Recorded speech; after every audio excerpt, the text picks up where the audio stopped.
Hello everyone, Dr. Lockdown here with a slight change of pace today, implying that I don't do a slight change of pace every few episodes because I can't keep a consistent structure. Recently I ended up purchasing this off the Facebook boards on the Transformers BST Down Under, but it didn't really look like this. It actually looked like this. This garbage. It is the Platinum 2-pack Evolution Series Optimus Prime that was released during Age of Extinction. And it was trying way too hard to look like the Generation 1 toy, and it looked like garbage. So I thought I'd start painting it. First off, I really just started doing the headlights and some blue details, but then it kind of spiraled out of control into something a bit more complex. So today I'm showing it off. Rather than just taking some photos, I thought it'd be cooler to make a video of it, because why the hell not? I ended up going for a Transformers Cloud-inspired Optimus Prime design. As you can see with the wind vane up here, it was originally black on the Transformers Cloud one, but all I had was gunmetal, and I think it looks pretty cool anyway.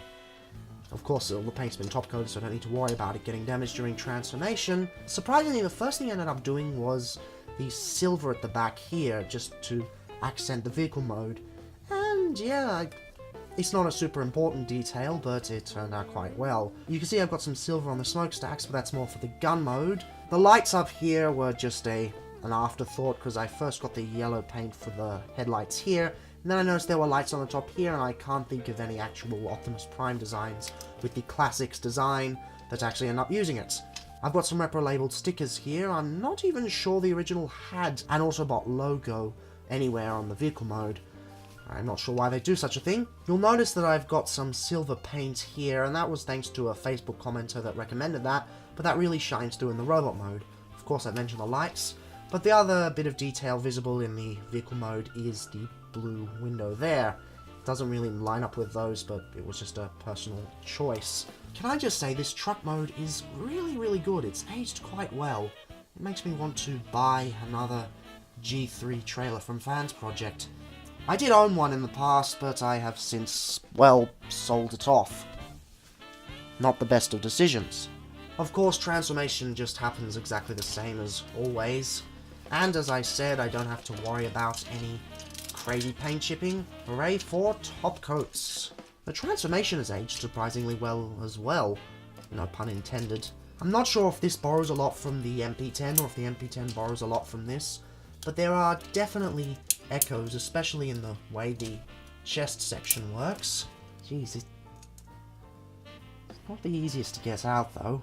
And here we have the robot mode, and can I just say that I can see why many people consider this the definitive Classics Optimus Prime robot mode, because he still looks amazing. The only real issues he has, you've got no ankle tilt, but that's a minor issue. Rather garbage hands, that's also a minor issue. And the kibble here, now that's a substantial issue, but still there hasn't been a Chug Prime that has surpassed this design. Although that may change thanks to the Siege of Cybertron one. Ooh, that looks good. Except for the backs of the shins. Ugh, why do they need that DeLorean thing in there? So most of the vehicle mode details are present in the robot mode, however this part here becomes far more pronounced. I wasn't actually planning to do it originally, but then someone said, hey, this other guy's made a really cool custom and done the exact same thing, so I ended up going with that. One of the main things I actually wanted to do for this mode, though, was replace the blue detail, because there wasn't any. I used some rubbing alcohol to get rid of the original logos, then I painted it blue, and then after it was top coated I added in the Autobot symbols. But after that it just kind of kept going from there. I really should have painted the gun better. It looks okay in camera, but in person it's not great. But one thing I'm pretty happy about is how I went overboard on the legs. I added some silver detail. That was actually the last thing I did. The silver detail was a last minute thing, and it really does make the figure pop. But the second last thing I did, and I did that before then, is add all this detail here. And I'm really happy I added that. When I started this out, I didn't plan on doing that either. But it turned out pretty well. And of course, this part can still transform into the gun just as easily. Getting a closer look here, you can see that it doesn't just have lights there, it also has tiny lights at the top, but not that that matters, because the transformation works just the same. No issues of paint chipping, just fits in there.